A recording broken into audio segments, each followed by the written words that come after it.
أنا عمري ما غيرت بدافع عدم الثقة في نفسي، ولا عمري غيرت من حد بعينه. أنا كل مرة غيرت فيها كانت غيرة على كرامتي، وغيرة على نفسي أنا، واسمي وشكلي وصورتي وقيمتي الكبيرة.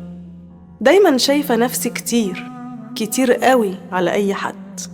دايما شايفة إن أقل تصرف ما يليقش بيا أبدا، لأني في نظر نفسي كبيرة مقام وجمال ووضع وأخلاق، بالبلدي كده أسد عيني الشمس.